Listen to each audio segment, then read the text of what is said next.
Notification విడుదల తెలంగాణలో మొదలైన ఎన్నికల హడావిడి. ఇప్పుడు మనకు తెలంగాణలో స్థానిక సంస్థలకు సంబంధించిన ఎన్నికల హడావిడి మొదలైంది. ఎన్నికల కోడ్ అయితే రిలీజ్ అయిపోయింది. ఆ ఎన్నికల కోడ్కు సంబంధించిన వివరాలు ఇప్పుడు మనము తెలుసుకునే ప్రయత్నం చేద్దాం. తెలంగాణలో స్థానిక సంస్థలకు సంబంధించి ఎన్నికల నోటిఫికేషన్ రిలీజ్ అయింది. ఎంపీటీసీ, జెడ్పీటీసీ, తర్వాత సర్పంచ్ ఎన్నికలు జరగనున్నాయి. 2 విడతలలో ఎంపీటీసీ, జెడ్పీటీసీ ఎన్నికలు జరగనున్నాయి. ఈ క్రమంలో తొలి విడత ఎన్నికలకు సంబంధించిన నోటిఫికేషన్ విడుదలైంది. నేటి నుంచి నామినేషన్లు స్వీకరిస్తారు. ఈ నెల 11న నామినేషన్లకు చివరి తేదీ. ఈ నెల 12న నామినేషన్ల పరిశీలన ఉండగా ఈ నెల 15 వరకు నామినేషన్ల ఉపసంహరణకు గడువు ఇచ్చిండ్రు. అయితే ఈ నెల 23వ తేదీన మొదటి విడత ఎంపీటీసీ, జెడ్పీటీసీ ఎన్నికలు జరగనున్నాయి. దీంతో గ్రామాల్లో హడావిడి మొదలైంది. మొదటి విడతలో భాగంగా 292 మంది జెడ్పీటీసీ, 2963 ఎంపీటీసీ స్థానాలకు మనకు ఎన్నికలకు జరగనున్నట్లు తెలుస్తూ ఉంది.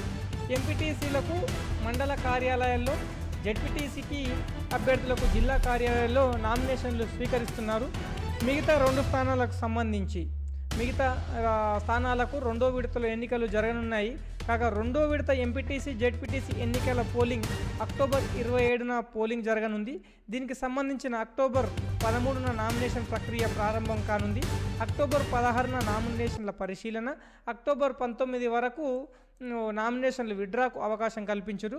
నవంబర్ 11న మొదటి విడత, 2 విడతలు ఏవైతే ఎన్నికలు జరిగినాయో ఆ ఎన్నికలకు సంబంధించిన 2 రిజల్టు మనకు నవంబరు 11న రానుంది.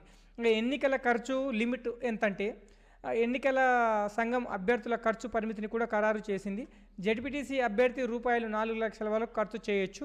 ఎంపీటీసీ అభ్యర్థి రూపాయలు 1,50,000 వరకు ఖర్చు చేయడానికి వీలుంటుంది. ఇంకా సర్పంచ్ అభ్యర్థి గరిష్టంగా 2,50,000 రూపాయలకు ఖర్చు చేయొచ్చు. ఈ నిబంధనలు దాటితే అభ్యర్థులు 3 ఏళ్ల పాటు పోటీకి అనర్హులు అవుతారు లేదా గెలిచిన పదవిని కోల్పోతారు. అభ్యర్థులు ఎన్నికల ఫలితాలు వెల్లడైన 45 రోజుల లోపల వాళ్ళకి ఏమేం ఖర్చు చేసిర్రు, ఏం కథ ఏందని తెలుసుకోవచ్చు. అట్లాగే సర్పంచ్ జీతభత్యాల మీద కూడా ఇప్పుడు తెలంగాణలో మనకు ట్రెండ్ అవుతూ ఉంది. సర్పంచ్ జీతభత్యాల పరిస్థితి ఏంది అట్లాగే. అయితే ఇప్పుడు తెలంగాణ స్థానిక సంస్థల ఎన్నికల సందర్భంగా ఎంపీటీసీ, జెడ్పీటీసీ అవుతుంది. సర్పంచ్లు అయిన తర్వాత రిజల్ట్ వస్తాయి. అయితే ఎంపీటీసీ, సర్పంచ్, జెడ్పీటీసీలకు సంబంధించిన జీతాలకు సంబంధించిన వివరాలు ఇట్లున్నాయి. ఇప్పుడు వాటిని కూడా మనం వెళ్ళి చూద్దాము.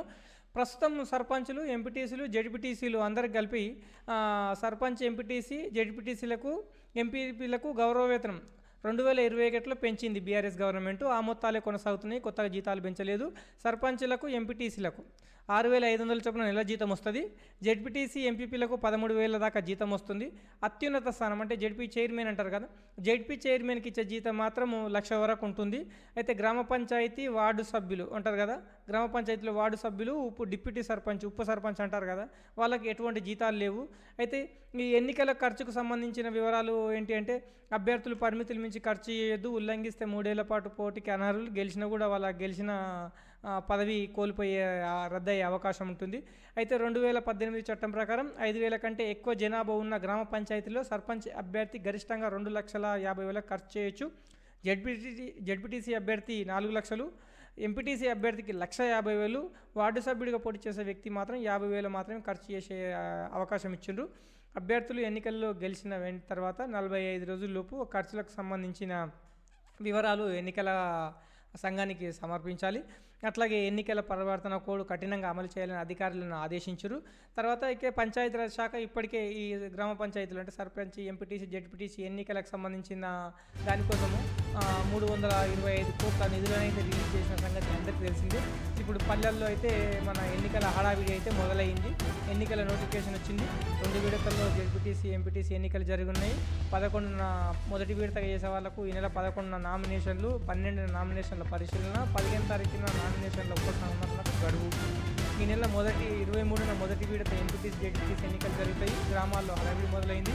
మొదటి విడతలో 292 మంది జెడ్పీటీసీలు, 2,963 ఎంపీటీసీ స్థానాలకు ఎన్నికలు జరుగుతున్నాయి. ఎంపీటీసీలకు ఎంపీడీ అంటే మండల కార్యాలయంలో, జెడ్పీటీసీలకు జిల్లా కార్యాలయంలో నామినేషన్ల స్వీకరణకు ఏర్పాట్లు చేస్తున్నారు. ఇక 2వ విడత వాళ్ళకు అక్టోబర్ 27న జరిగింది. దీనికి సంబంధించిన అక్టోబర్ 13న నామినేషన్లు, అక్టోబర్ 19 వరకు నామినేషన్లు వేసుకోవచ్చు. అక్టోబర్ 16న నామినేషన్ల పరిశీలన, అక్టోబర్ 19న నామినేషన్ల విడ్డ్రాకు అవకాశం కల్పించింది. 2 విడతలు జరిగిన ఎలక్షన్లకు సంబంధించిన నవంబరు 11 తారీఖు రిజల్ట్ వస్తుంది. ఇది ఎన్నికలకు సంబంధించిన న్యూస్ అప్డేట్. మరిన్ని వార్తా విశేషాల కోసం జేసీఎల్ న్యూస్ని సబ్స్క్రైబ్ చేయండి, షేర్ చేయండి, లైక్ చేయండి, సపోర్ట్ చేయండి, సబ్స్క్రైబ్ చేయండి. జేసీఎల్ న్యూస్, జే అంటే జ్యుడిషియరీ, సి అంటే కాన్స్టిట్యూషన్, ఎల్ అంటే లెజిస్లేచర్.